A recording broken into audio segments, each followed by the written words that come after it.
Hey everybody, welcome to the HIT.OR.DIE podcast, episode 140. 39? I think you have 140 on here. Yeah, I think I'm wrong.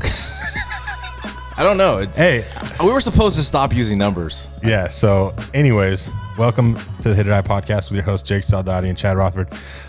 We have our guest today is Quentin Selma, formerly a Buchanan Bear, then went to Cal, and recently was picked up by the Angels this last season and finished his season out and finished in short season Tri-City, which is a great place. We'll get into that. And now is in the off season back home in Fresno. So Quentin, thanks for coming on the show. Yeah, thanks for having me on. I appreciate it. Shout out to everybody's been signing the last 2 weeks their letters of intent, and there's too many of them. But congrats to all of you. That's you got that day.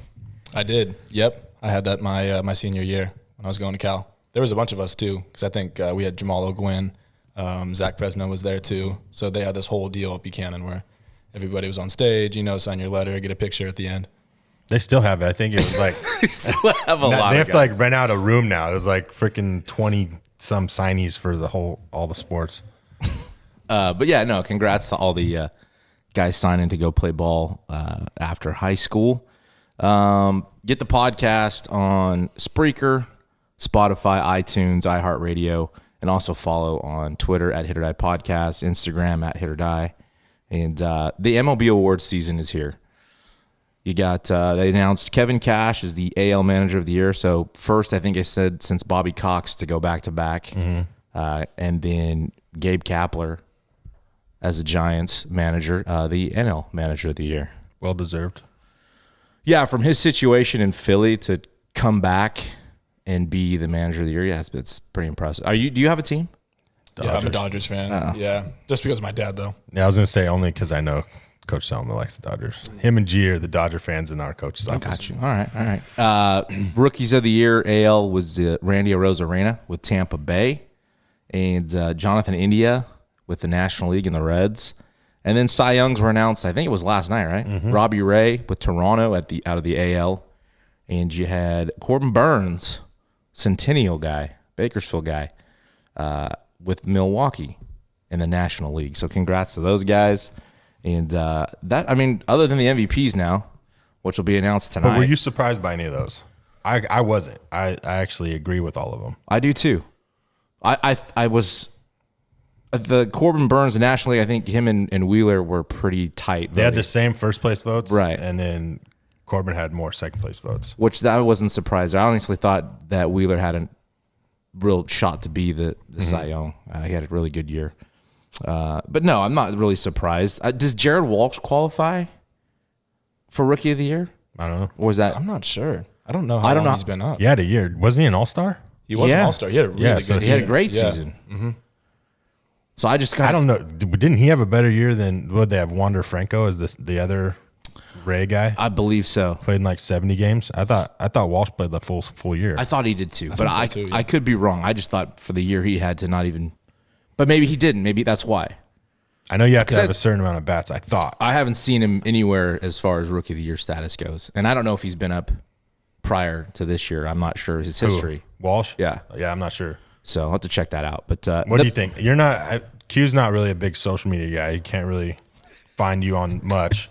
Did you watch any of this? What do you think about any of that? Or you've been just in the hiatus right now? And I was going to say, baseball? yeah, I haven't really been keeping up with it too much. I mean, this is still news to me. I heard about the Corbin Burns. I thought that was pretty good, pretty accurate. I saw, though, that Wheeler got fourth and fifth place votes, which I thought was ridiculous because I thought he had a really good year. Yeah, to who? That's I didn't even bother to look to who. Well, again, who's voting? Oh, yeah, I know. We can get into the voters again. That these guys shouldn't even be voting. Well, I don't know. I don't even know if I've talked to a baseball player, and do you feel like the writers should be voting on this stuff? That their sole vote should be the deciding factor? Not the sole vote. I'd like to see more players get to vote on it because, if you're having actual hitters vote on it, vote on the NL Cy Young, AL Cy Young, that seems more accurate than a writer who's just watching it from the bleachers. Who couldn't get in a box and I agree.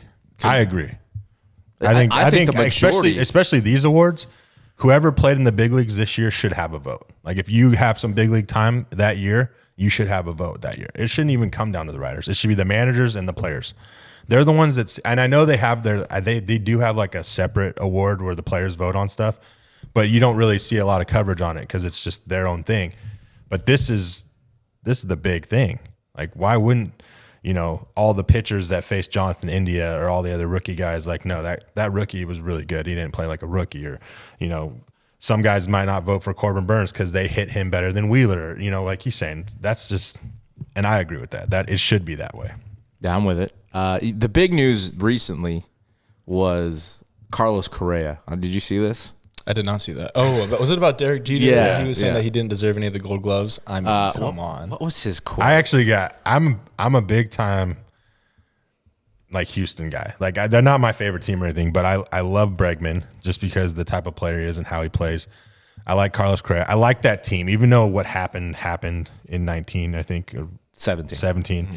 Whatever happened, they still were like good players. Like that was my argument for everything. Is like they're still good players. And when he told me about this, and I was like, dude, because I like Carlos Correa. I have nothing against him until this came out. And it's like, who are you to say this about probably one of the best, like, just baseball people, like as a player person, like in the game of baseball. He's almost like the Mike Trout of my era, kind of, where he does nothing wrong. He's not in the spotlight or any of that, and he just plays the game and wins rings and championships. Like, how can you say that about him, that he didn't deserve the Gold Gloves? His quote was, you got to say it in Spanish though. I'll have to because it wasn't in Spanish. I'll have to put the clip up there. Juan, Derek Jeter, how many Gold Gloves did he win? 5, I think. Derek Jeter didn't deserve any. How? I still don't understand, because even if you think about it, I think Carlos Correa just got his first, by the way. 5 is a lot, but he also played 20 seasons, so it's not really a lot. If you know what I mean, in that like 20 some seasons, like Yachty's got 12, something like that. You know what I mean? That's what I'm saying. Like Maddox had 13 or something, the highest of the pitcher's history or whatever.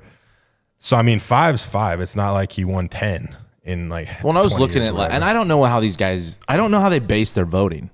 I guess that's the other big question. We talked about this recently. Is like, what are they looking at to decide who deserves a Gold Glove?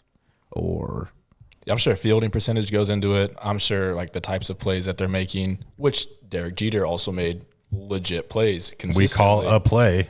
The Jeter play. Yeah. Literally, he has a play named after him. You're telling me that he doesn't deserve a Gold Glove? Well, so I looked at his fielding percentage. Every season he won a Gold Glove, and I think only one year was maybe questionable, but he was still higher than the league average at shortstop. Mm-hmm.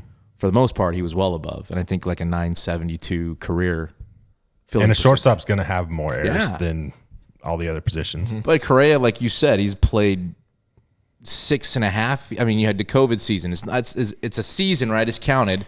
But it's counted, right? It's counted. Of course it's counted. The Dodgers won that year. I'm not trying to discredit that.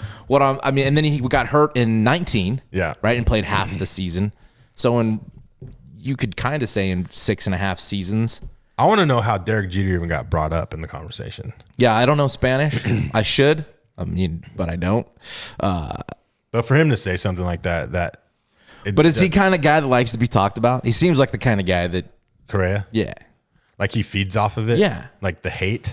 Because I mean, a lot of those Astros guys, they fed off that. Well, he was the only one that kind of spout his mouth off after the Astro stuff. Like, you didn't see Altuve out there. You didn't see. I mean, Bregman was the first one to come and take all the punches. He really took all the jabs for the team, in my opinion. Yeah. Mm-hmm. And Correa always kind of, clapped he always back. had something to say. Yeah, just shut up.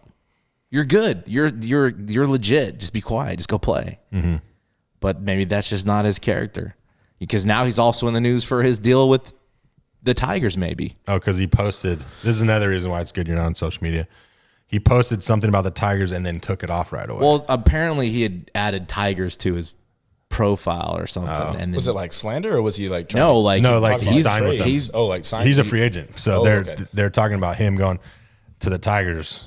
Which, why would you go? I don't care, and I don't know because the money's not in front of me. But I don't care how much money you pay me. Why would I go to the Detroit Tigers?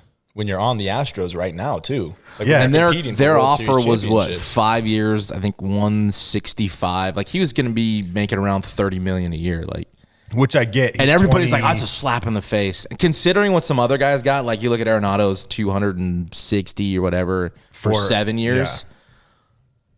Yeah. But maybe I hate I could never do it. I'm a bad person to talk about this stuff because I look at it as like I'll never be as good as any of these guys, right? I can't do what you do. I couldn't do what you did.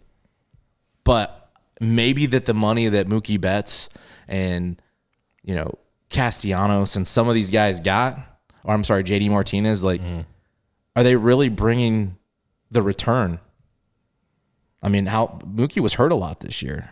Yeah, he had a down year this year. Mike just Trout in terms of injuries. Yeah, Didn't Mike Trout. Like, you're paying all this money for players that don't even play half a season. Is it worth it to?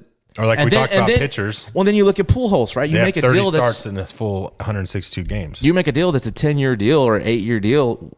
What is that guy going to be in 8 years? You're going to be Bobby Bonilla days for a long time. Like, Yeah, I think it brings what they bring off the field too, though. I mean, if you sign big name, they fill up seats. They fill up seats for exactly. sure, and they bring revenue in other ways. Yeah, 100%. sales. I just Yeah, don't Mookie know. was one of the top. Yeah. One or two. I think. Listen, I'm not Him and trying. Ohtani. I don't want it Kike to. was up there too. Yeah. Yeah. I don't want it to sound like they're not the best players in the game and don't deserve to be paid for what they bring to the table. I just think that the amount of money is like, whoa, wait a second. Maybe everybody's taking a step back and like, because the Astros, like, if you think about it, that's their guy. Well, yeah. And you can look And at the, you look they're at the other signing offers. Verlander again. You look at the other offers and all these other teams that have signed these players, and it's like, well, they're double. They're making double. Their contracts are, But what you want to do is win. Like that's what I'm saying is like we've all played. Is it fun playing on a losing team? Never. Like you know what I mean? Like Right. It's not fun losing. Like even if you're playing good, it's still not fun losing. Like that's what I'm trying to say is take a little bit less money or whatever you got to do. Go play for a championship team because it's so much more fun playing when you're winning and everybody has that vibe rather than losing and trying to keep that vibe. That's why my argument with Trout is so like what he does is unbelievable because he loses every year and he still keeps that level. Like that's why it's impressive. And that's why this is just stupid. Like just go be with the Astros for 5 more years. You're gonna make $30 million a year. Like I get it. I agree though. 5 years for a 24-year-old, you know, they should probably but negotiate that. Your freaking agent must not be doing his job. Well, yeah, I think if that's your guy, I mean, the years need to be there, right? We'll take less money for years. Well, I think wasn't the Freddie Freeman deal. He just Yeah. declined. What was it, like 5 years, 180, something like that. something like Yeah. that, which is crazy. They gave the qualifying offer, and then I think they showed him some more. And last I heard, his people met or were meeting with Yankee people. I don't know. For him not to be a Brave is like Just be Chipper. sad. It's like if Chipper never ended Right. with the Braves. right. Like he's the next we talked about. He's the next Chipper, like for the Braves. Like he is the Braves. Yeah, That's he's a just staple. ridiculous. I don't and know. they're going to be freaking getting are. Acuna back. They got pretty gonna much be good. everybody back again. Really like, good. go win another one. Yeah, it's a guy where you Roll the red carpet out for him. Give him whatever he wants. Because they have that good young infield. They got Austin Riley at third, Swanson at short, and then Albies. Albies at second. I mean, so they have the tools to do it over and over Yeah. again. And then their outfield with Acuna. Dude, what's his name? Was a freak. We saw him in person. Soler. Oh yeah, he's a monster. Freak. And then Duvall. I mean, they put those 4, free agent guys together, and it turned out really well. Having Acuna, which is a superstar, is going to be good. I didn't know that. That pisses me off even more now. You didn't see that about No, Freeman? no. I think he wants to stay with the He Braves. has to. I haven't looked into it more the last couple of days, but I saw that a day or two ago, and I was like, okay. And I'm, being a Braves fan, I don't want to see him go anywhere. But maybe it's also like a power play kind of move. Like, hey, you're not the only game in town, and he's going to do what's best for his family. And I guess at the end of the day, that's what these guys ultimately, they don't. Winning is important, yes, but the game ends for everybody. Why not make what you can make, I guess? I don't know. Plus, everybody's It's putting a lot of money. Everybody, it is a lot of money. But I'm saying So, everybody like, do you puts. want more? Everybody's putting values on these guys, and who's to say that those values are accurate? Is what I'm saying. True. You can question the value, and that's what I'm saying. Maybe these owners are like, well, all these guys are getting paid. Is it really? Are they really worth that amount of money, or is it because one guy got it that set the bar for Bryce Harper? Yeah. That set the bar for Mookie Betts, and maybe they're really not. Yep. Who knows? But if somebody's gonna pay you, you're not gonna say no. You know what I mean? They're gonna come after you and fork it out. You're not gonna say no. like, I'd be interested to see what the deal is. If it is the Tigers, then it better be years and a shit ton of money. Yeah. Because if it's not years and a shit ton of money, why did you leave the Astros? But then you're paying a guy a lot of money that could go to help the team even more, get more guys to help the team win. Well, you don't know what and if it is the Tigers, again, you don't know what they intend to do. No. They may intend to spend money and surround him with more. Who knows? I don't know what their farm system looks like. Who knows? Yeah. That's the side of the game I don't really know much about. Well, me neither. I'm still trying to figure it New out. I'm to trying it, to get there. Yeah. Well, let's get into it. We'll go ahead and get it. I thought the Derek Jeter to question that is like go get your 20 years, go win some more rings, get your 3,000 hits, go do what he did, and then come back and say whether or not he deserved. I mean, you take the 5 Gold Gloves away, Derek Jeter's still Hall of Fame. Still a legend. Yeah. Yeah. I don't know. Maybe There was also a quote in there, though, too, that Correa said that he really respected him off the field and he was a role model for a bunch of kids. So after reading that and hearing that he didn't deserve 5 gold gloves, it's like, where was the transition there? Like, how did you go from praising him 1 second to saying he didn't deserve to knocking him down a little bit. I'm wondering if he got caught in something. Yeah, with maybe the guy interviewing him. Yeah, he might I don't have know. twisted it somehow. I don't know. Or the translator might be terrible, and the English isn't really what it's. That could be true too. Quentin Selma, Buchanan Bear, you were part of the 16 national championship team, correct? I was. I also saw somewhere, I don't remember where, it might have been on your Cal bio, where you are the career leader in saves at Buchanan. I am somehow. I didn't even know you were a pitcher. You didn't know he's a pitcher? I didn't know. I didn't remember. I mean, I was He came in and basically pitched against us, I think, in 15. Did he? against Madera. Yeah. Yeah. Because we almost knocked out. Was that the fifth? That was the game we should have won. We threw our little soft lefty. You guys thought we were getting Gamboa. Yep. And we lost like 6-5. That's when Tom blew up on some runner that ran into our shortstop at the seventh inning. Who was your guy? Who was the pitcher, the top guy? Was it Gambrell at the time? No. Ranky? Hunter Ranky? It starts with a B. In 15? He hurt his knee celebrating in the Valley game. Oh, I think it was Connor Lopridge. Lopridge did start with L. Yeah. We knocked him out in like the second inning. I remember Donald was freaking out. But you guys came back and then won. But yeah, no, he threw in that game. I don't remember. Yeah, I mean, I was basically like a pitcher only my sophomore year. I think I had more innings than I had at bats my sophomore year, or it was pretty close. Well, you were behind Fontaine, right? They had you at first base that year? Yeah, I was at first base my sophomore year. Or no, Fontaine's younger than you. Younger, yeah. I mean, first base or Bankston. Bankston, right. yep. And then our third baseman was Ross Dodds. We had a good infield that year too. So we had Levi Zosky at short, Michael Beltran at second, and he went on and played at Utah Valley. So yeah, it's just dudes. Yeah, there wasn't really a spot for me yet. So then you went 15-16, right? They went back to back. Mm-hmm. And then national in 16. Yep. Was Gambrell 16 or 17? Gambrell was 16. 16, that's right. Yeah, that was his senior year. Yep. Yeah, that's nuts. I want to take it back a little bit further though, real quick. Yeah, go. It's a little history with this guy's name. Well, not even that. Because of your grandpa and your dad and Clovis High and that tradition of Selma being at Clovis High, was that ever a thought? I mean, I know you live where Buchanan in the district, but was that ever a thought to go like into those footsteps and go to Clovis High? Honestly, no, because I started playing Buchanan Babe Ruth when I was 8. And then, I mean, I think I even played before that when I was like 7. So that never really crossed my mind because I grew up with all those kids and we were in the district like you were talking about. And my dad never really mentioned it going to Clovis High. So, like as a kid, you're kind of just following what your dad's telling you to do. Yeah. And so we always played Buchanan Babe Ruth growing up. And then I went to Cole Elementary School, which is in Buchanan's district. And so I made all those friends around the area. So that was never really a thought. Yeah. I just thought, you never know with your grandpa's in the bullpen there at Clovis High, and, now you come in as a Buchanan Bear playing against. It's just, I just didn't know. I've never asked your dad if that was ever a thing of going there, but I know you're the type, you want to make a name for yourself as well and not live in the shadow of your grandfather.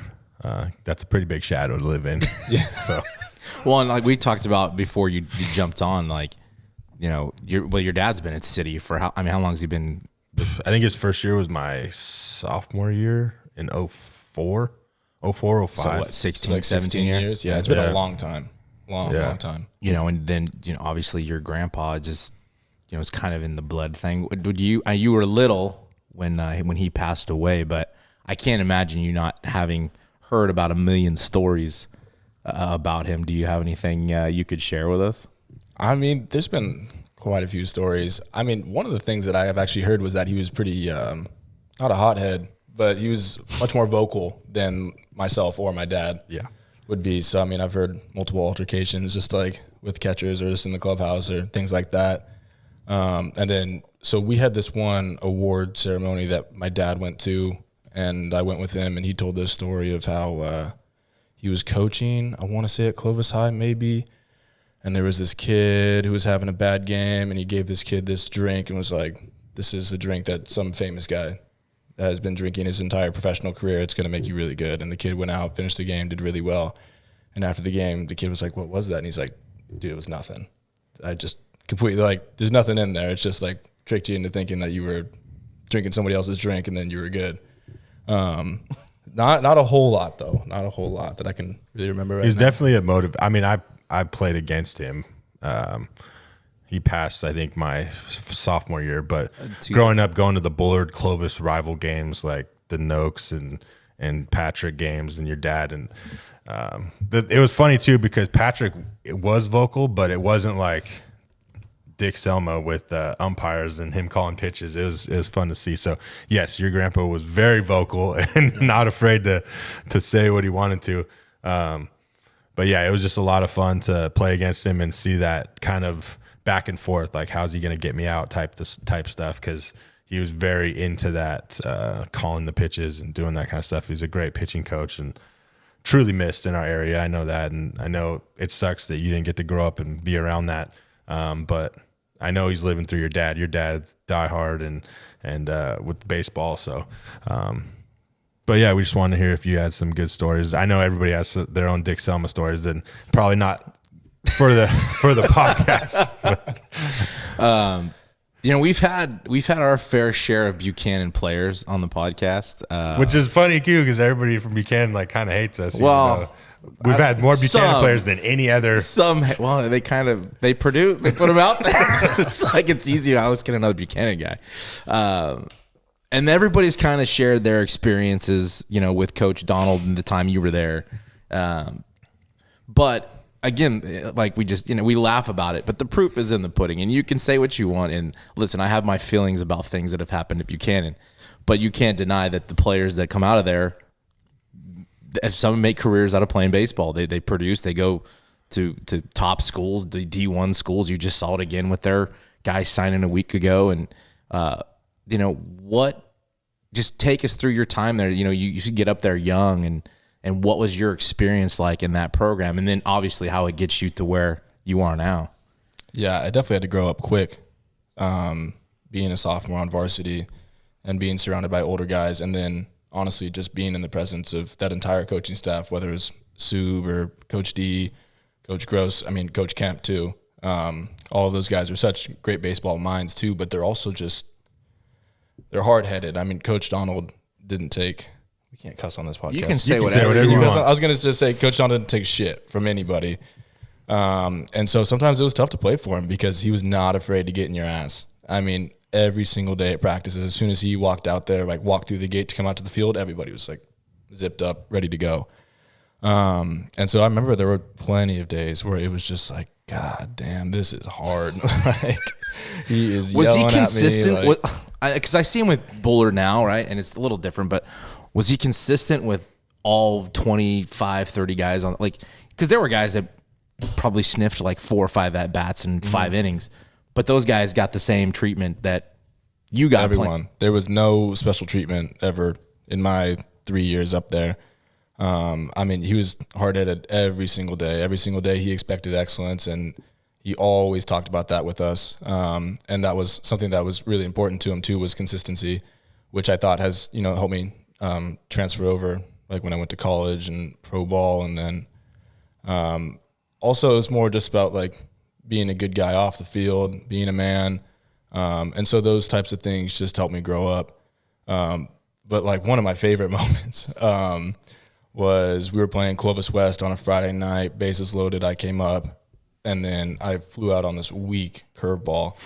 And I just remember this so vividly because I walked back in the dugout, and he pulled me aside, and he goes, "That was some bullshit. I'm taking your man card for the rest of the game." And I was like, God, I still got to go out and play 6 innings after this too. And then it ended up going all right because I think we won. I ended up getting a couple hits later that game. But so he was another person too that was a good motivator. And he was going to motivate you any way possible, whether it was, sometimes he would give a pat on the back when he needed to, but, yeah, he was a hard guy to play for, but those guys end up making you really good too. Those guys are important to have in your career. Well, and you surrounded with other players. It seems like guys are just like-minded. At some point, it's like, well, it's because they're bought in. Yeah, maybe that's the way perfect he's explaining word to Coach put Donald is if you don't buy into that culture, you're one, not going to play, or two, you're not going to be on the team because you're not going to make it. So you either have to buy in and trust the process, which obviously when you trust the process, you win, which is what everybody wants to do in high school anyways. But then what's really good about Buchanan, they're like, oh, these guys are always going places, but that's what Division I coaches want. They want players like that are disciplined, that are consistent, that are always trying to be, get to the excellence, and that's why we've talked to Bates all plenty of times that he loves Buchanan players. He loves getting the Buchanan guys because they're ready. Because he's a tough coach to play for, Well, in his first year as the full-time head guy this last year, and, you've got Appleford there, and now you've got, Schneider committed to Fresno State. So he's already, making more Bulldogs. And again, you people are going to say, well, yeah, you also got the best players, and you're a Buchanan kid from the ground up. And we also talked about the transfer thing, and for the most part, it's happening at most schools. That there's some you don't see it as much at, but as much as we hate that at times, it's also kind of flattering too. Like, absolutely, you're the best. Right, and that's where we want to go. It's a love-hate thing with me sometimes because I've lost it, so I hate it. Mm-hmm. But you got to appreciate, high school kids. We're talking about high school players with this mindset, and that's impressive because I know where we've been at a small school, it's challenging. I'm sure. Yeah. Well, and kids want to go where they can win, and they want to win right away because I think that's one of the most important things when you're playing. What we talked about earlier is you just want to be a part of that winning culture. And you want to be a part of excellence. And so if kids have this opportunity, if they see it where they can go play for a team that has consistently won Valley championships at a high level over and over again, why not, right? Well, and I think the thing that people sometimes don't talk about, and I know we haven't yet, is that if you have shit coaches,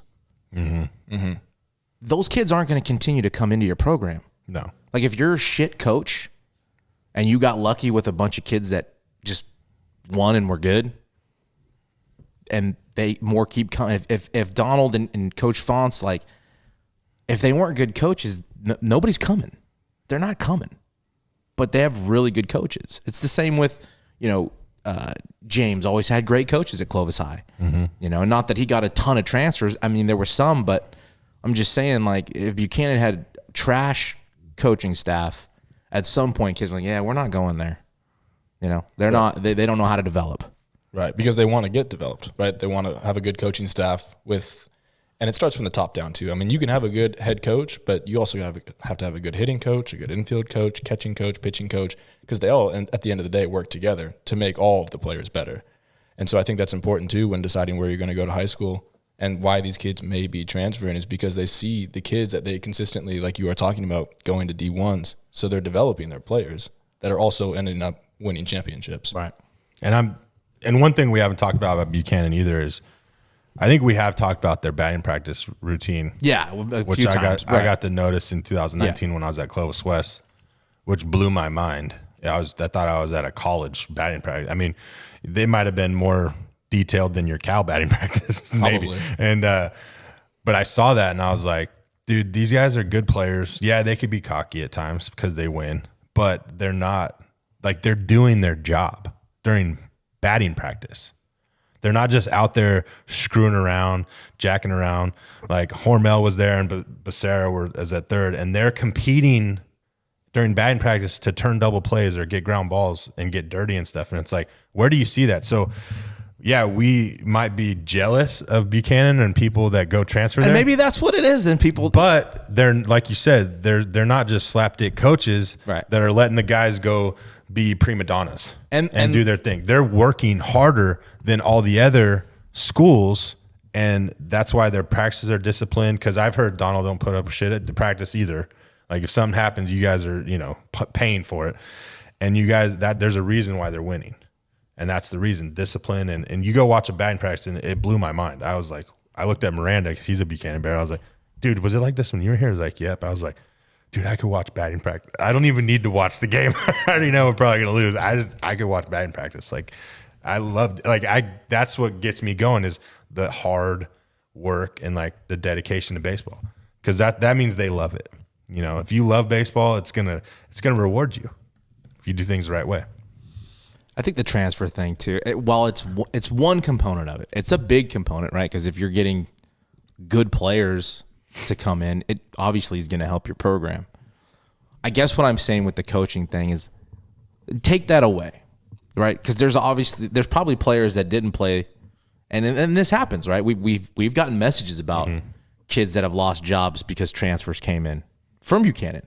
Yeah, that have been lifers like you. But I'm saying then didn't play. You say transfers don't show up, and with that staff, whatever, there's another guy that they'll plug in that's going to end up getting developed and being good as any transfer they would have got. Mm-hmm. I think that's maybe the difference. That's the separators. Well, and those transfers still have to go buy in.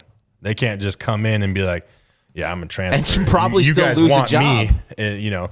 There's maybe been one guy that's done that in the last couple of years, but yeah, absolutely. I mean, you still exactly what you're saying. You have to come in, you have to buy in, and you have to get along with the team and buy into the culture, and you still got to work hard because nothing's given there. And it's like we were talking about in BP, where it's like you can be replaced at any you day. can't have the mindset of I was the best player where I just came from. So right, so I'm going to walk in here and play right away. It doesn't work like that, because at least at Buchanan, when I was there, it's like if a starter were to go down, the backup that comes in is just as good as the starter. And the only reason the starter's playing it because they edge them out by just a little bit. And so I think that's something that's important too. I mean, just like what you were talking about with the BP, where it's like they're working so hard every single day. And it's like that at practice too when you're taking BP, where everybody's diving over the field. You're practicing game reps at game speed, turning double plays, things like that. Becomes second nature. Mm-hmm. You just do it without even thinking about it. It makes it easy come game time. Mm-hmm. It really does. And I know every coach I've seen, with Woody or Pappy and, KP and James and Chris and all these coaches, I mean, they all, that's all the things they tried to emulate in practice. So, it's why baseball around here is fantastic. And that's why it gets recruited so well. Again, talking about recruiting, we discussed before, you originally committed to Fresno State. How old were you when you made your commitment? I think I was 16. I was a sophomore. Do you feel like it was too early?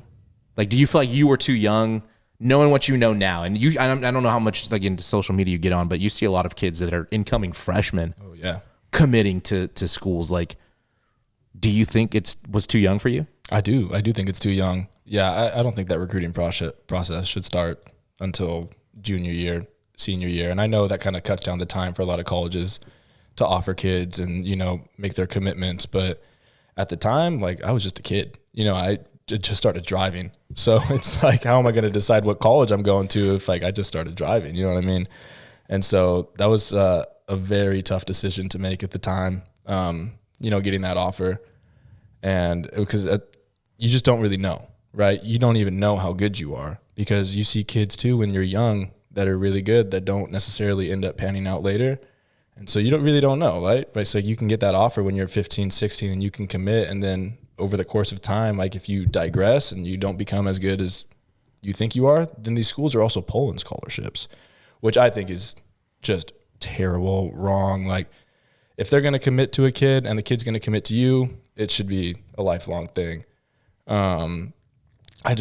Schools pulling scholarships, it's kind of tough, in my opinion. And that's why you think they should start later. That's why. Then you actually see what he's understand. like, and you'll keep him. Well, right. It is also probably hard because it's Fresno State, right? Mm-hmm. And being a Bulldog it's being a Bulldog. Like you grow up around here, and people know where Chad and I stand on wanting to play at Fresno State and wear that uni and play on that field. It's a big deal. Like you grew up going to those games. That was a dream I had. So to have the opportunity and to be young, it's like, the mindset to want it now. I can't imagine. It's probably really hard, and that's why you see probably these young guys doing that. I just think you've said it. You kind of play yourself out of all their opportunities, and you're not even developed yet.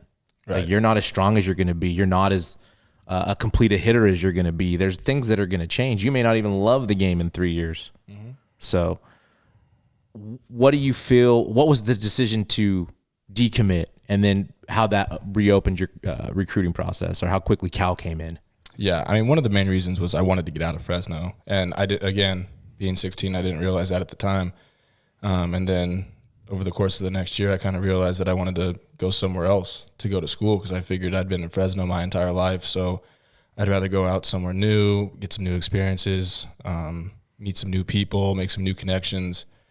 And so that was definitely a big deciding factor. And then over the course of that next year too, I think I also sort of realized like, I can go somewhere else. I can go to a little bit of a bigger conference maybe and try that out and see how I can do. And so those were definitely a couple of reasons. Kind of your heart wasn't like completely sold on Fresno. Yeah, not like it was at the time. Like when I first committed, of course, I was like, this is perfect. I can't wait to. Well, and Fresno was already going and right. And we committed together and they offered us at the same time. And so we were best friends growing up. And so we had a lot of long conversations about that too, about like, are we both going to go to Fresno State? This could be it. Like the whole recruiting process is going to be over after this. We'll just be in Fresno forever. So he ended up committing to Fresno State. And I mean, it worked out well for him too. And he played all 4 years and had a really good career at Fresno State. But I think just after that year, I was like, that's just not what I want. So when did Cal come in the equation? So I decommitted after my junior year of high school, and then that summer I just got in contact with Cal, and then I took that visit to Cal. And then so I met with, I'm trying to think about who I met with first. I think I met with Coach Eager, who's at Stanford now. Yeah. Mm-hmm. And then I ended up meeting Brad Sanfilippo, who's now the head coach at San Jose State. Yep. And I talked to David Esker, who's also at Stanford too. And those were the best 3 coaches that I have met in my like the whole college recruiting process by far. Like when I met them, I was like, these guys are sweet. And like there was just something about them that I really enjoyed, really liked. The conversations flowed, just like their ideas, good baseball minds. So pretty much right away when I talked to all 3 of them, I knew that I wanted to go to Cal. So then taking that visit to Cal and seeing the facilities, and man, we got a beautiful weight room there, and I love the field too. I know some people it might not be their cup of tea. It's a little smaller, especially in terms of just being like a Pac-12 school. It looks a little throwback, a little bit. It's for sure a throwback. It's just kind of like smushed between like the track field and right field, and then we got the rec center and left field, and Haas down to the third baseline. So it might be a little different for some people, but man, I just fell in love with the campus and the field, the facilities, the coaches, the whole thing. Yeah, Eager and Esker are fantastic dudes. They've both been on here actually. Mm-hmm. But I love Coach Esker's story, just his time at Stanford. And then, it just felt like a better fit for you. It seemed like it just felt right. I mean, as soon as I was talking to them, what were you thinking when you left? Like, what was your thoughts what were the first conversations you had with your parents of when you left? When I left Cal? Yeah. On the way home, I told my dad I was committing to Cal. Like in the car. Like we were like an hour outside of Berkeley, and I was like, I'm going there. Did they ask you like why, or did it, pros, cons, or just like you just knew that this was going to be your home? I just knew. I mean, because I did the whole pros and cons thing with Fresno State too. I talked to my parents about it for a long time, making sure that was the right decision. And then the second time around when we visited Cal, it wasn't even a discussion. I said, I'm going there. Now, you being a pitcher as well in high school, were there any conversations at Fresno State or Cal you were going to do both? Fresno State, yes. Cal, no. I think, again, Fresno State, I was young enough, so it still looked like I was a good pitcher, even though I wasn't. And then by the time I got rolled around to my senior year, I wasn't really even pitching anymore. And so the conversations with Cal was like, you're going to be a corner infielder. Yeah. But see, I was all, you think about it with the decommit stuff, like ultimately the process happened how it was supposed to. Like you didn't sign anything until you knew exactly where you wanted to go. So while you may have verbaled, and I know a lot of guys do that, but I think I like the thought of waiting, and I just seeing guys change and stuff like that. It's whatever. But ultimately it works out. You get to Cal. So was D1 baseball initially what you thought it was going to be? I mean, I didn't really know what to think of D1 baseball going into it. It was a lot more hours than I anticipated. That was for sure. A lot more early mornings than I thought I was going to have. I mean, our schedule was pretty rigorous with just, early morning weights every day, going right to class, going from class to practice after school to homework. I mean, it was a lot. It was definitely a lot. But at the time, I mean, like once season rolled around and we had that first, like my freshman year of college, like going into season, man, like it felt like I was in the big leagues. Like it was just like the coolest thing I've ever been a part of.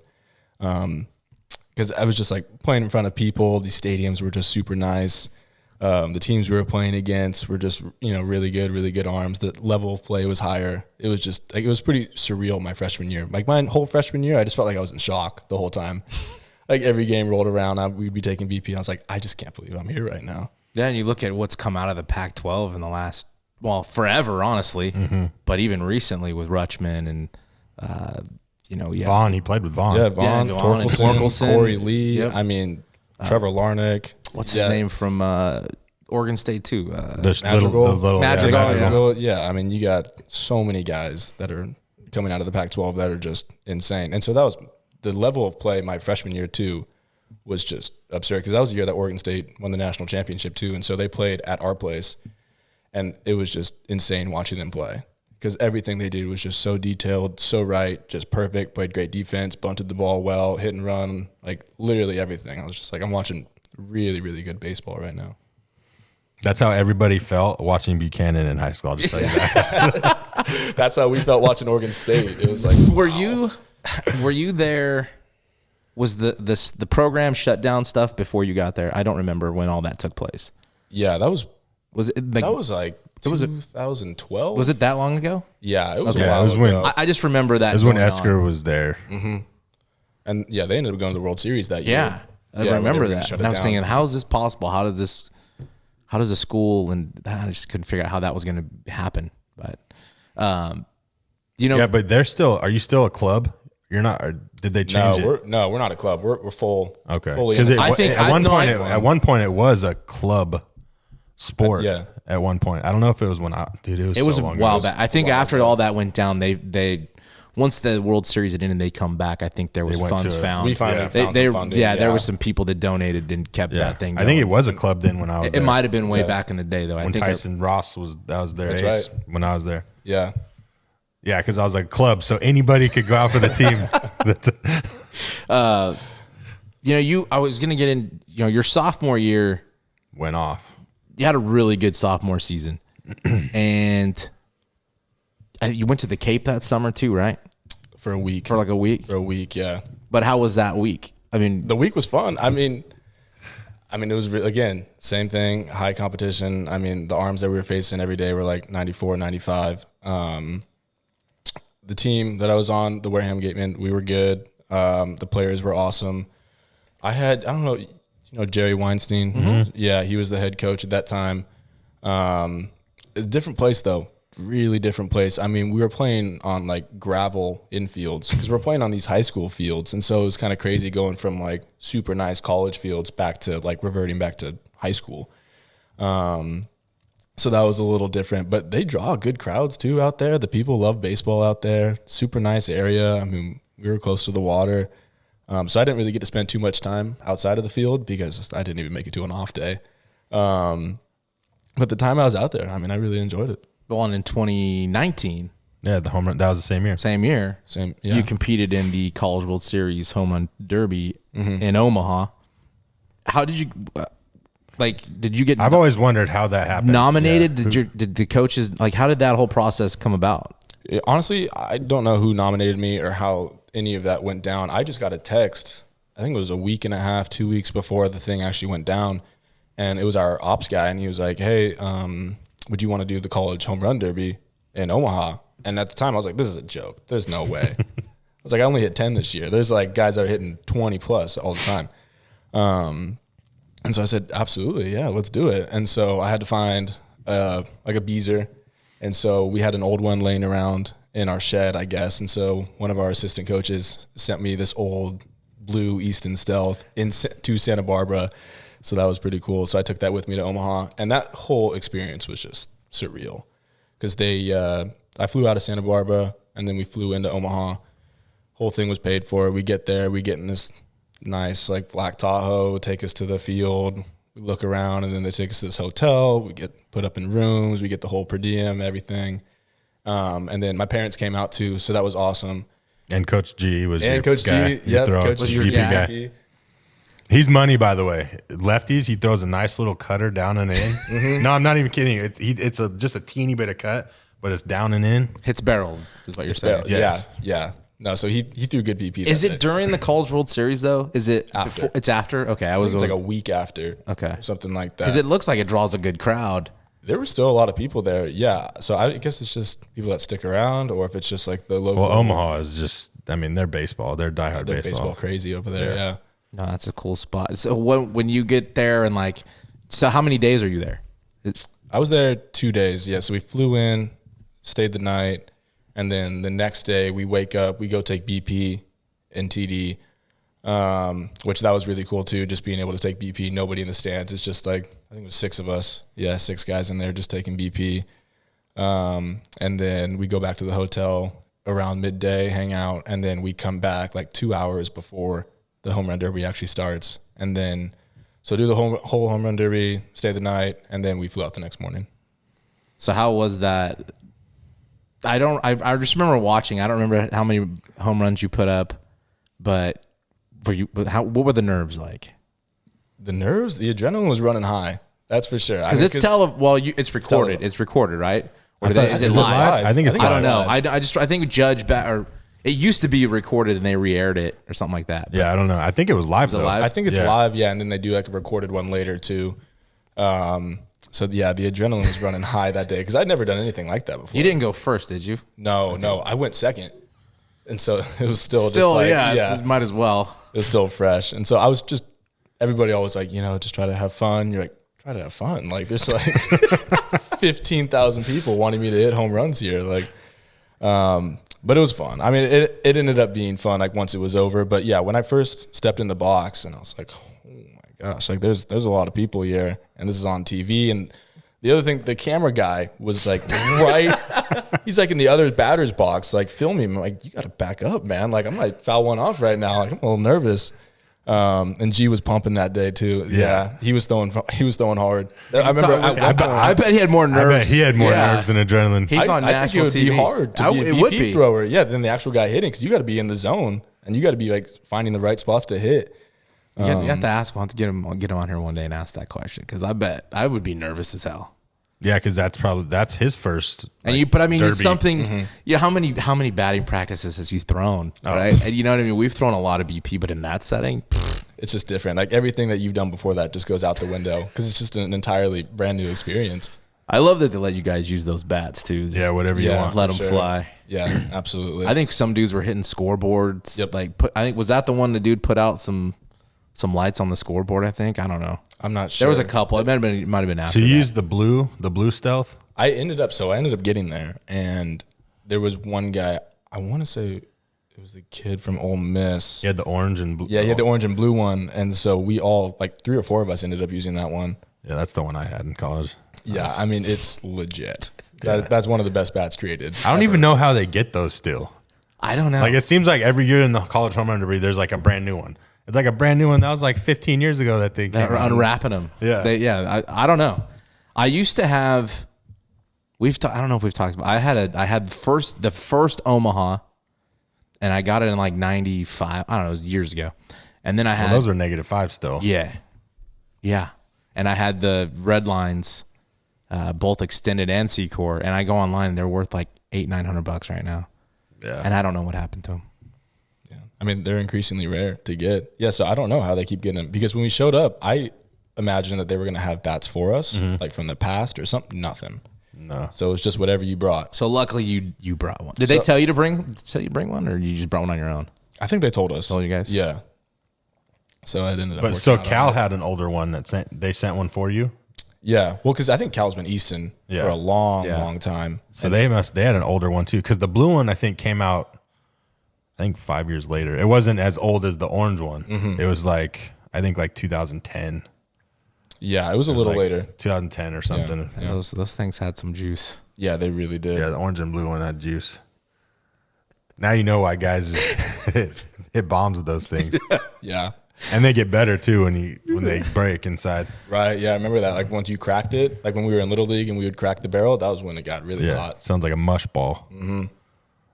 Yeah, but that was insane. Because I remember it was it was Hogan. He was from Northern Kentucky, and he hit a ball right-handed, big right-handed guy, massive, and he hit one like over the snack bar in left field, and the left field snack bar is like it's like bleachers, The concourse, sidewalk, right? concourse, yeah. and then a snack bar, and he hit it on top of it and over it, and I was like, wow. Well, it's already difficult. I mean, because the wind there is a little odd. In left field, it's pretty tough to hit a ball out of there, especially with the bats they got to use now. I remember that. Yeah, I mean, he was just sending balls. It was incredible to watch. Yeah, Just in awe. yeah, it was just impressive, honestly. You weren't so bad yourself. Like we said, you had a good sophomore season, and then you come into your junior year, I'm sure with some, I don't know what I won't speak for you, but like coming off that, being draft eligible, like how, with COVID hitting, like did that mess you up at all? Like Yeah, groove wise, or even just mentally, like thinking like, shit, what's going to happen to this year? Not just for the team, but even for you, personally, like your goal is to play professional baseball. Like what went through your head? Yeah, I mean, I wasn't really sure what was going to happen. I still thought that I was going to have the chance to get drafted, but that was before they knocked the draft down to 5 rounds. Yeah. And so I remember seeing that. This was back when I was on social media too, when I saw that on Twitter, and I was like, oh no, because I knew I still wasn't a top 5 rounder. And so pretty much after that, I knew I was going to go back to school. And so, I mean, of course, though, I'm sure everybody had thoughts of like, man, we're never going to get to play baseball again. Like football, basketball, doesn't matter. Like this is just going to completely end everything. So sometimes I thought about that. And then it kind of just like as COVID progressed, it kind of seemed like things started to come back. And so it seemed like there was more and more of a chance to have a baseball season the next year. And we had team meetings pretty much throughout the whole thing. We would have like once a month team meetings, things like that. And so as the next year rolled around, I kind of just started to train again. Because, I mean, I took a lot of time off because I was like, nobody knew what to do, right? I mean, there was no idea. And you weren't in school. Yeah, because we did Zoom. Everything just went to Zoom.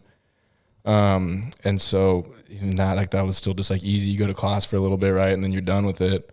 So we were just trying to figure out what to do in terms of training and taking swings, and nothing was open. And so, but as it progressed and things started to open up a little bit more, we started to train more, started to go hit again.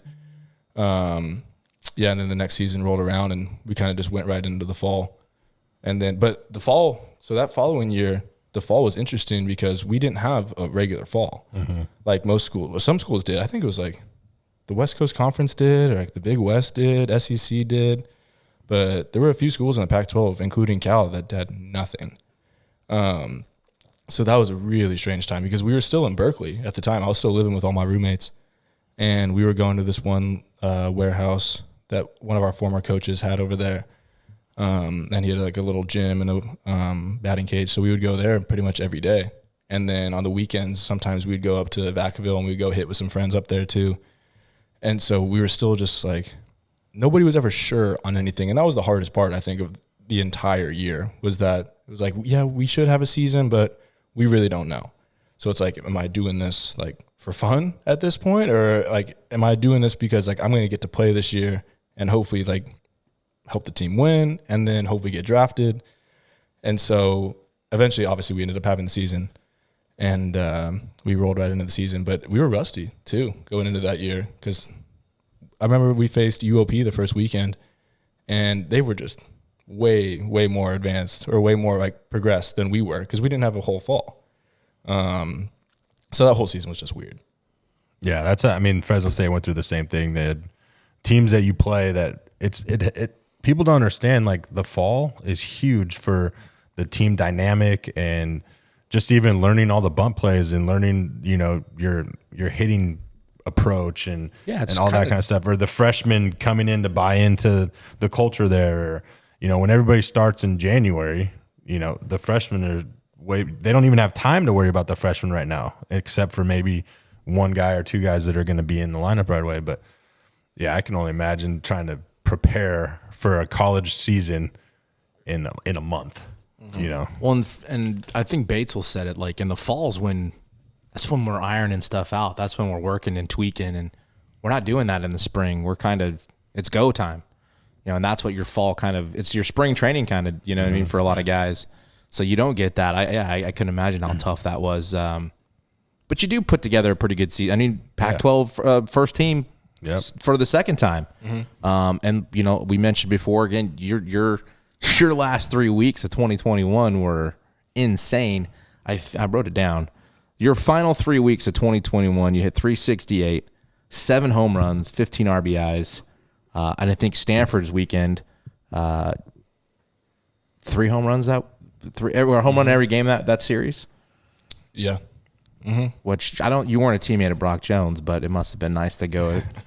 I'm sure. Well, not even that. He was playing against Esker and Eager. Eager and your former, the ones that pretty much signed him at Cal.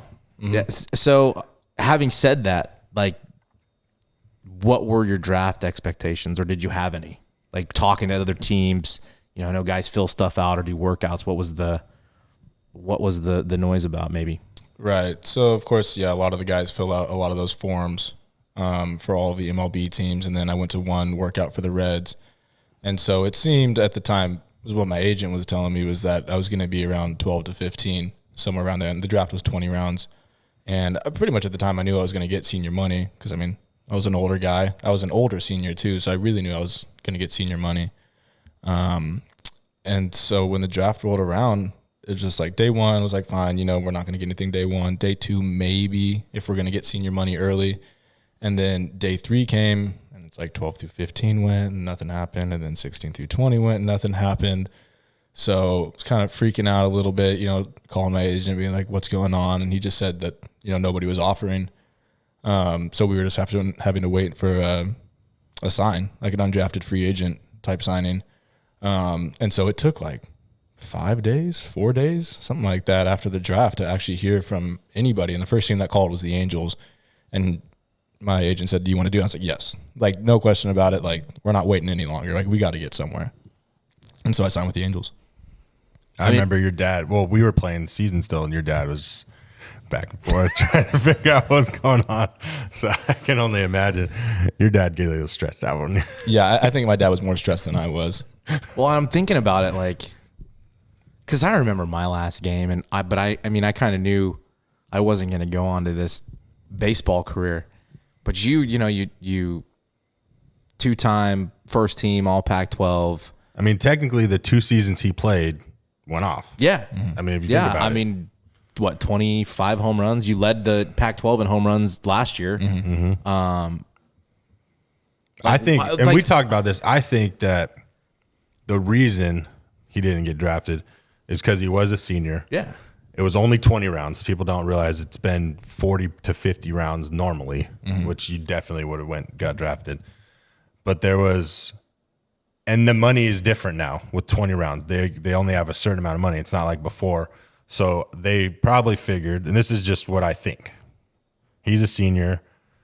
Nobody really has to draft him. They can still get him for whatever they were going to get him as a pick anyways. Right. They're going to make that phone call at 5 days. He's still going to probably Right. get the same money as a free agent that he got as a pick, just because he's a senior. Just like I told you when I got drafted my senior year, our 12th rounder, I was a 42nd rounder. We got the same amount of money. He was a 12th rounder. So it made me feel a little better being drafted on the 42nd. But that's what my thought process. Now, what sucks is they probably drafted guys that weren't going to sign, and it takes away that experience From somebody that for a senior Yeah. that deserves that draft experience, and that's ultimately sucks about the whole situation. Well, and that's when you get to the 40 round deal. It's like, yeah, you're getting a high school kid from, the Midwest who's going to a JUCO, not even a D1, over, a college guy that's worthy of being drafted, and he's not going to get drafted. What I was going to ask you is, does the thought of did I just play my last game, or did my last game pass me and I didn't get to like have any closure almost? Yeah, I mean, I had hope though. I mean, I wasn't really ready yet to be done with baseball either, so I would have found a way to play, whether that was an indie ball, Yeah. or what they also were doing was there was that there's like summer leagues too that a bunch of seniors after they're done go play to see if they can still get drafted. So I knew that there were options, definitely. So I wasn't really thinking about that yet, because I was like, there's no way I could be done playing. Like, that wasn't my last game. Yeah. 100%. Then you can't put, to have that, that career at Cal, and to think, well, this is not how it needs to end. That's not after putting up a season. No. Like I said, the 2 full seasons he had, there's no way that's it. Right. That was the hope. So now, you go. Did you start in Tri-Cities, or did you start in the Arizona Complex? Yeah, no, I started in the AZL, or ACL, it is now, Arizona Complex League. So I started there for the first month, and then so I played for the first 2 weeks, pretty dismal performances, and then I got COVID. So I had COVID, so I was out for 2 weeks, and then when I came back from COVID, that's when I finally got comfortable, had a good week, and then I got sent up to Tri-City. Because at the time, so Tri-City was having a pretty bad outbreak too with COVID. So they had a lot of guys out. So went up to Tri-City, and then I sat in a hotel room for a week, and I didn't touch a baseball. We golfed every day, actually, because the local golf course around there gives free golf to the players, which was nice. So we golfed every day. And then after that week of just sitting around doing nothing, then we finally started practicing, and then we got to play that last week against the Emeralds. It seems like everybody gets to Tri-City for some reason. We've had a lot of guys. Yeah. Well, they were the Rockies, and They were the Padres, too. Which makes Yeah. sense with Lappin and Lappin Merton. was Rockies. Yeah. Merton was Rockies. I played against them. I was in Salem Kaiser. Okay. Did you play? I don't know if you played. Did you play against them yet? They're in that league, but you were only there for. But let's talk about this, because I talked to your dad a lot when you were in pro ball, and the transition from college. Now, even though you're in the Pac-12, one of the top conferences in the country, having a great year, you get into pro ball, it's different. It's just the international players, just the way baseball is, the way you show up to the ballpark, it's not as intense as like when you go to Division I. It's kind of more lax a little bit, and then also with some hitting coaches want to change things right away, or they see something and that kind of thing. So kind of get into that transition of getting to the Angels in the Arizona complex, and then just what that was like. Yeah, initially it was a culture shock. I remember because when we first got there, we had that little 3-day waiting period where all of the signees were just like filling out paperwork, doing physical tests, stuff like that. And then once they shipped everybody out and we ended up going to the complex league, because there was a separate complex that we went to, which was the minor league complex. And I remember showing up, and it was 90% Latin kids, and I'd never seen anything like that. Everybody speaking Spanish, and I took high school Spanish, so I don't understand any of it. And they're going through the warm up, and everybody's just, it's just kind of like, it's like herding cats almost, it wasn't very, what's the word? Organized. Organized, yeah. And so everything's all over the place, and I'm trying to communicate with these guys, and it's tough because they're speaking broken English, I'm speaking broken Spanish. And so I thought initially that was the hardest part, was just being in a locker room full of guys that I can't really talk to. And so it was me, and there was an outfielder from Clemson that I was there with, and pretty much it was me and him. We were talking pretty much the whole time. And then so outside of that, once we actually started games, the pitching I thought was the hardest part because it's like everybody's Friday night guy, but better because every single arm we face is like anywhere from like 93 to 98, somewhere in there. It doesn't matter. Left-handed, right-handed, doesn't matter the slot. And they all got really good sliders, really good changeups. But something that was different too with the ACL was location. Not a lot of guys knew how to locate yet. And so that uncomfortable ABs, for sure, very uncomfortable ABs. Because, I mean, you can have a guy that's throwing 98.1 on the outside corner, and the next one's coming at your ear. So it was a tough transition. You did get hit. Did you get hit in the head? Or no? I could have sworn your dad said you got hit or something. Oh, I think I did. I don't know if I got hit in the head. Maybe I don't remember. Maybe you don't. Maybe you don't. Yeah, it was that bad. I don't know. I could have, because, we were talking about that. Like, that was exactly what you said is what he told me. And I could have sworn, I don't know if you got hit or not, but. I know Chad recently posted something on Twitter about things changing in the climate of some teams and organizations about how they go about their hitting and instruct hitting. And I don't know what it was like at Cal, but you're just off this summer playing professionally. Like, is there a lot of in-depth of things they want you to do offensively, or do they try to tweak things to play the game a certain way? Yeah, I mean, at Cal, we didn't really have specific ways of hitting. I mean, you go to some colleges and they're cookie cutting all of their hitters. We weren't really like that at Cal. We were kind of just whatever your swing is, that's your swing, and we're going to try to make that better. And then once I got to pro ball, I was there for a week, and they pretty much tried to change everything that I did. They changed where my hands were in relation to my body, where like the barrel angle, vertical. It went from, because I used to have a flat bat, and then it went to completely vertical. I was putting my hands in weird places, and then they wanted me to scissor, which I'd never scissored before, and that's like a fairly new concept, I think, that a lot of guys are going to. And so this whole thing is just about hitting more home runs, right? Because that's where the game's going. And scissoring, for the people that watch or they don't understand, it's big with Altuve right now. He's the main guy they talk about with scissoring. It's where the back foot actually goes sideways, like after you hit, it doesn't spin. It actually goes up and back, like to the side, if that makes any sense. So your front foot, it looks like a scissor. They're going opposite directions. Yeah, and because which is actually, I've tried to do it. It's so hard. I couldn't imagine somebody telling you have to do that. Mm-hmm. Like, I would never tell somebody that. Yeah, it's difficult, especially because, you grow up and the classic terminology is squish the bug, right? And so, I mean, when you're doing that your entire life and then the first day you get to pro ball and somebody's like, no, don't do that, it's kind of a shock. Yeah, I mean, I feel like that's something that just happens. Like, same thing with the back foot that comes up, people call the blast, That's, some people do it, some people don't. And that's why I have a problem with a lot of hitting coaches that try cookie cutter, like you're talking about. Mm-hmm. There's not one way to do things. Like, Q isn't me. Like, I'm not, if he blasts, then you're a blast. That's how you do things. Now we're going to do your swing with the blast. Like, that's what you do. If you scissor, Jake, then that's, you're a scissor guy. I'm a squish the butt. Like, that's just the way you are. And I hate when they try to just do that. And I don't bring it up to like not want to try different things. No, I think there's definitely a time and place to do it too. I mean, sure, like if I'm struggling and I'm asking for help and they're saying, try this, but I think it's also important for all hitting coaches to just try like one thing at a time though. Mm-hmm. It's tough to retool somebody's entire swing, especially in the middle of the season.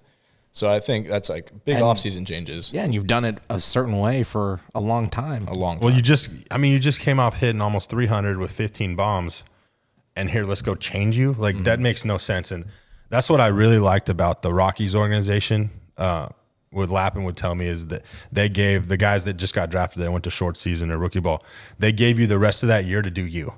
And they just watched you and saw what you did. So then at the end of the year, they tell you what you need to do in the off season or what we're going to do in spring training. That's how it should be. Like, those guys, see what they're about. You drafted them for a reason. See what they're about, unless there's absolutely something that needs to be changed. Now, I played for a good manager with the Giants organization, but they were like, they wanted me to hit like Barry Bonds, but I'm not fucking Barry Bonds. You know, I mean, I wish I was Barry Bonds, Yes, you know, same. but like I couldn't do this like and get on time. And then there was a time they wanted me to hit like David Ortiz. Like, again, I wish I was David Ortiz, but you know, I went through like the same, and that's what I was talking to your dad about. Like, I totally understand what Q's going through. I went through like 6 different stances, like my first year of pro ball. And fortunately enough, I was just a good hitter. I was able to make it work, but I was never comfortable. And you can't hit uncomfortable. Well, the other thing is like you don't get a lot of time in professional baseball, especially with a senior sign. We're like we're the same senior sign. We're playing for the next day. Yeah, that's what I'm saying. Like they don't need me here. Like I don't cost them anything. so you want me to go try something new that I'm gonna suck at initially? There's a good chance. Initially, you would. I'm not There's a gonna. good chance. I'm not gonna. You be might able- not. You may, but there's maybe. There's a good chance because it's so different. That's why I'm saying let him be him right now. Right. Until spring training or after the season. Don't try to change him because now here's a guy that, you know, batted 300 with 15 homers. And they're going to be like, why is he batting 1 something? With 0 homers. And it's like, this isn't the guy we drafted. Well, yeah, no shit, because you just changed me to some and he's different also person. and like you said, you're facing 93 to 98, where Disgusting. Yeah. everything moves. Nothing's. It's a There is tough no time to make Sunday an starter. There's no midweek guys that you're facing. You're facing all aces. Right, yeah. So it's a tough time to make an adjustment too, because it's like sure, and then it's like when you're doing it on flips or regular BP, sure, it looks great, but then once you actually get into the box and you're facing good pitching, it just didn't translate. And so that was a concern though too. I was like if I don't do this right, like, am I just going to be gone by the end of the summer? Because if they're trying to change me right away and I don't do it, so I was stressing out that first month of pro ball. Yeah, I was all over the place. So how did that, and because I went through that too, and that's where I totally get where you're coming from. How did that, your exit meeting or whatever, how did that go? Well, so I tried the whole new hitting thing, and then I went back to what I did before in college. And so that's when I ended up doing well in the ACL, and that's when I got called up. And so towards the end of the season, really, they didn't really talk about hitting a whole lot. They didn't really offer any suggestions like, we want you to do the scissor thing. You also, when you went to Tri-City, your manager was a lot different there. Yes. Your manager was kind of, he wanted you to be you and do your thing. And he was more old school, let me say. Yeah, absolutely. And similar, that's in the ACL, he was a pretty old school guy too. But yeah, once I got to Tri-City, the manager, he was a little old school. And he just wanted everybody to perform like how they want to be performing. He wanted everybody to be comfortable, which is how a manager should be. I mean, he's there to make sure everybody's comfortable. And so, but mainly they really talked about defense, like in the exit meeting. It wasn't really a whole lot about hitting. Did you play third and first, or where did they have you mainly? I mainly played first. I think I played third base like 4 times. Yeah. 5 times. Well, the good thing is that you finished strong, and they, you know, and you ended up going back and doing what you did. But your dad was telling me, and I'm like, I feel like I'm listening to what happened to me when I was there. Hopefully, you don't get released in spring training this year. Yeah, I know. Yeah, are you going to be working out at all in this off season with Chad here at all? You guys gotta get together. Hey, I'm down. We should. I'm down. should. Go I'm there. City. I know Chad. He's offered. That's the thing. He's offered himself to but plenty of guys in the past. I would be down to do it if I was still playing. Hey, I'm not. All I can say is, as a hitting coach, I will work with what you have, and I try to just make you consistent. We talk about consistency. That's the only thing I care about. I don't care how you look, how you make it happen. As long as you're consistent in the zone, that's all I care about. Yeah. So how can we get to that? Like, that's how I take my hitting approach when I'm talking to guys. Like, how can we get there? You know? Right. No, I think very similarly, because I think the best hitters that I have seen are the most consistent. I mean, you watch guys, when I was watching Vaughn for those 3 years, I mean, every day he rolls up to the yard and he's hitting missiles everywhere. And so there was something that he was doing every day that got him into those positions to where he could hit. And it didn't matter who he faced, didn't matter if it was BP, flips, whatever. Yeah. Did you hit with him a lot, like in the cages and stuff? Not a whole lot. He was older. How much older was he? Was he 2 years older or one? He was only a year older. I think it was one. Yeah. Yeah. Did he get drafted 19? Or Yes. 19. So your sophomore year, after your sophomore year? After Yeah, my because you sophomore put up year. 10, Yes, you hit that's behind right. him, Yeah, right? that's right. No, I hit in front No, of you hit in front of him. Yeah, I was I remember watching too that old. video. It's nice hitting in front of a guy that Yeah. they're definitely going to pitch to you. Right. Hey, that helps, man. Absolutely. It definitely it matters who you hit around in the lineup. Because I was just getting fed fastballs that whole year. So it's But just it also Like this guy or Vaughn? Yeah, but if you're not hitting or getting on base, it doesn't help. I mean, you getting on base probably helps him a little bit too, because now it's yeah. like we can't just pitch around him because we got our guy at second base now. Hit a double or something like that. It really kind of fucks with that a little bit too. But I was thinking of the hitting stuff. Like I see the teacher man guy, Jeff Fry will post and he just does all this back shoulder shit, and I'm like, how are you supposed to hit the ball out? Oh, this outer half, how you can't get there. I don't understand why you would teach somebody to do that when you can't hit this when you do that. And hitting's already hard enough, right? Like, that's why, like you're saying, you're getting a bunch of dudes on the mound. I just don't get the idea behind it. I don't know. Yeah, I think there's some coaches that, are you talking about like launch angle? Yeah, a little yeah, bit. I see some of that stuff too, where they got like the PVC pipes now and they're doing all this weird stuff. And it seems like it's overcomplicated to me. And I think when I'm hitting, I try to keep everything as simple as possible. Like, because if I start thinking about like too much in the box, which is what I was doing when I was trying to think about an entirely new stance and setup, then there's no chance. There's no chance I can hit 96 when I'm thinking about where my hands are. And so I think that's important. Like once you actually get into the box, to just blank out. Like, Yeah, how are you supposed to get any confidence too after, like, this is not working for me? Or I feel like it's creating holes. Right? Like I said, hitting's hard enough, and pitchers are looking for holes. Pitching coaches look for holes in swings. Well, now you just made it easy, because like you said, cookie cutter. There's 2 or 3 pitches, maybe 2 pitches with that swing you ain't getting to. Period. So we're just gonna pitch to that hole, and you're fucked. Yeah. You're fucked. I don't understand that.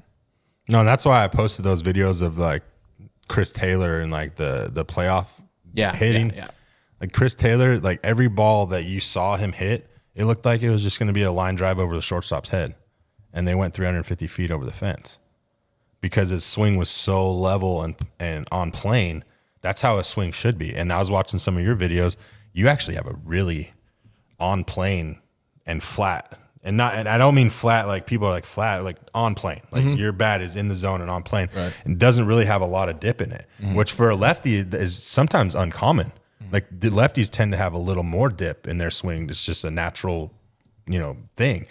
But I was watching your swing and I was like, man, he's really got a level swing. And he still hit 15 home runs and led the Pac-12 in home runs. So what am I trying to say for everybody out there? You don't have to fucking dip your back shoulder and try to hit the ball in the air. Like that makes no sense to me. Like just try to stay in the zone and hit the ball as hard as you can and just let your ability take over. Yeah, I had a really good hitting coach. Not hitting coach, but summer coach that I played for after my sophomore year. Joey Gomes out of Healdsburg, and consistently every day we never didn't give a fuck about launch angle. He just said cut the ball in half. Every time you step in the box, cut the ball in half. It's like Fruit Ninja. Like Fruit Ninja. You never, like when you played Fruit Ninja, that's all you're trying to do every time. And that has really stuck with me. That like completely changed how I thought about hitting. Because it just dumbed everything down and made it simple. I like that. That's so much easier to say. It is. Hey, do this. Yeah. Let's throw your back out. I see stuff. I don't know. Well, it's because everybody. This is what I think. Again, this is what I think. Everybody wants to make money some way, somehow, so they don't have to have a real job. Absolutely. And I'm not saying like giving hitting lessons and being that, like, I wish I could do that. I wish I could have a facility and do hitting all the time and have teams and stuff in there. I wish I could, but I can't. I work at Costco. But I think people are trying to make stuff up for people to buy into. Whatever keeps them coming back. Exactly. And but again, if the results aren't there, I just go back to like you're teaching a kid, especially a young kid. Like I love it when you like Chad harps on being a complete hitter. And it's like we talked to Hefner, who's the pitching coach with the New York Mets. And it's like that's why nobody shifts DJ LeMahieu. Because he can go. He can beat you anywhere. Yeah. And so it's harder to pitch to that. Well, why do we not want that? Right. It would make more sense to have guys that can go. You get 9 of those. Yeah. I'll take 9 of those. Well, and that was another argument. You see Like Bellinger, right? Had a terrible regular season. And then he gets in the playoffs. What's he trying to do? He's just trying to get hits. He's just trying to hit the ball. They're shifting it. I'm just going to take my single that way. He went off. It's like, why are we not doing that for 162? How short? Like you watched that swing where he tied it up against the Braves. Oh, the one up top? How short was that? And 97 he up. Crushed that ball. And that was 97 above at the letters. Off the plate, like flat bat. And that's the thing, is that's all it takes too. And I think some people try to overcomplicate it, and they try to swing too hard, or they try to worry about the launch angle, and then you get yourself into trouble because you create holes for yourself and you get exposed. Whereas you really don't need to do too much. You really just got to touch it. I mean, when it's at your letters in 97, like it's just a reaction at that point. Yeah, short to it, long through it, short and quick. Yeah. No. I hope that they don't change you up too much. Yeah, I mean, I hope so too. What's the word on that? You're going back in March? Yeah, going back in March. Nothing like fully set in stone yet. I'm still waiting. I mean, I don't even know what the process looks like, honestly, because this is my first spring training. So I'm still waiting on like an email or a call or something. So I don't know if they'll get around to that a little later. But yeah, hopefully March. And then we're out in Tempe. Nice. You have fun in Arizona. I've heard spring training's a good time. It's a good time. Yeah. It's fun, man. Yeah. It's professional. Hey, but let me tell you something that I wish I would have done. I enjoyed it too much. It's business. Yeah. And you don't know it until it's gone. And I've never said this to anybody, and that's one thing I regret is I had a lot of fun with a lot of good friends that I still talk to in pro ball or with the Giants. That was my friend or my organization. But sometimes I think I took it for granted a little bit. Don't, because you're in the same boat as me. We don't cost anybody anything. You know what I mean? Just fucking do your work. Not saying don't have fun, Right. but go do your work, and that's my advice to you, because I know you have the ability.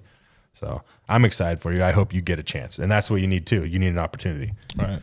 So No, I think that's good advice, because I mean, again, yeah, like we don't even deserve it. Like we can be gone the next day. And so I think that's a good way to play it too. yeah, that every day I could be gone tomorrow. Absolutely. Because some young guy from somewhere else got $1 million some for some reason. He's not even better than me. Right. But he has more money. That's that's the way it works, which sucks. Yeah. Yeah, I don't know. I never had to live it, so that's why it's fun talking to you guys. It's easy for me. I've never given that advice before to a pro player. I've never heard. But I think I just have we had really good college careers and didn't have anything to show for it for the draft or anything, and we had to go prove ourselves. I think we have a lot of our careers. Well, I hope yours is a lot longer than mine. Well, I think not drafting may even help that a little bit, because now it's like, oh shit, like it is. This could be over in the blink of an eye, and you don't have so much to say anymore as when that is. So Right. it's every day has got to be like, I'm going to be better than you today. Like we're going to win, but I'm going to be better than you today. You know what I mean? It's really, I don't know how you guys did it. And we've heard numerous people say like, it's not really a team thing until you're in the big leagues. It's really every man for himself until you get there. And it's true. Because that guy is trying to take my job, my career, I guess I could say. And that's the worst feeling in the world, is when somebody tells you your career's over. Yeah. When you're 22, 23, you know what I mean? So don't let it happen. Yeah. I think there is merit though to playing to win, even in professional baseball. And I think I've heard that managers definitely value that. So, I mean, even though it might not be necessarily a full team concept, I mean, if you're playing to win every day, if you're busting your ass, if your work ethic is there and your teammates like you and your managers like you and you're good to the clubhouse people and you're just a good person, that will help you advance. Yeah. I think you don't want to be a dick. And No, but I think spring training is more about, you'll see who's about themselves and stuff. But once you finally get to your destination, A ball, double A, whatever, then I think it is a little bit of more of a team, because you do want to win. I mean, I knew playing in Salem Kaiser, we wanted to win. I mean, you don't want to not win. And of course I want to do good because I want to be here still tomorrow, but yeah, you still want to win. Well, I think if you're winning, these people, and you play better when you win. And they're smart people, right? They're going to sit there and evaluate, like, this team's won a lot of games, and why is that? Right. And who are the reasons why we've won a lot of games? No, they're not that smart. I mean, you would like to think that maybe that's their thought process. You would hope that's their thought process. That would be mine. We've got 25 I wish guys that was the Giants' thought process. that are in winning 2008. games. Well, why are we winning these games? And who is contributing to those wins? You know, that's pretty easy to know. You know, this person may need some help, but you're seeing why. You know, well, we paid this guy a lot of money, and he's not doing shit. So why does the money matter? Maybe Because they're paying somebody a lot I of know, money. I know. There's that investment, but sometimes you got to cut your losses too. Yeah. So we'll see. It's getting real. Yeah. It's getting real over here. Yeah. No, we're not freaking this guy out over here. No, he's not. He's ready. He is ready. You're gonna be good. You're gonna be fine. I mean, I feel like I've been doing this for a long, long time, as you did. Yeah. I mean, it's just like what I do now. You know what I mean? It's like life. It's life. It's literally like my whole life. So And it could be gone. I know, and it's weird to think about, but And that's why I tried telling my guys at City, it's like, dude, you guys don't understand. I was 24, 22 when I was released by the Giants, 24 when I was done. I'm 36.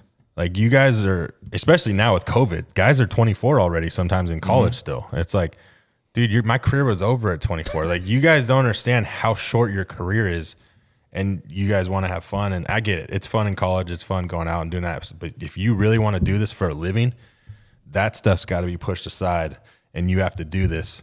And then when you're in the big leagues making millions of dollars, you can go out and have fun and, you know, do whatever. But that's where I think that it gets lost, and that a lot of people don't talk to these younger players and say that. Like, look, I know it's fun being in college. I was there, but Absolutely. it's work. You got to outwork. You know, how many different countries are over there, and you know what I'm saying? That I'm serious. It's no joke. The amount of Latin guys that are in an organization, they outnumber the American players, and you're playing against everybody. So yeah, I mean, it's like in college, you're just playing against kids for within 4 years around the United States, and then you go to pro ball, and it's the world, and it can be anybody from 18 to 38. Like, so you have just this massive range of players, even though, and the talent is getting, like, the talent level is getting higher, and it's just a smaller number of people, and it's just, yeah, it's hard. It's really hard to advance. You also went to school where there's a lot of distractions outside of athletics, I'm sure. And you went through it during an election year. So I don't know how you did. I mean, it's COVID, right? So you were probably on Zoom, so that might have helped a little bit. Yeah, but I think it was my freshman year. My freshman year, we had like one guy come speak. We had a Republican come speak at one of like the plazas or whatever, and there was a riot, like full ass riot in the streets. Was it Ben Shapiro? It was Ben Shapiro. Yeah, it was Ben Shapiro. I remember that. Yeah, and that was a surreal experience too. Because I mean, obviously, I've never experienced anything like that around here, and that was like first month on campus. Welcome to Berkeley. Welcome. Yeah. Well, good luck to you, man. I appreciate you doing this. Thank It was a pleasure meeting you. We're definitely going to be following you all the way through. And if you ever need anything, dude, we're here. Yeah, thank you. I appreciate you guys having me on. I had a good time. Yeah, that's episode. I don't even know which episode it is, but that's the Hit or Die podcast. Hit or Die.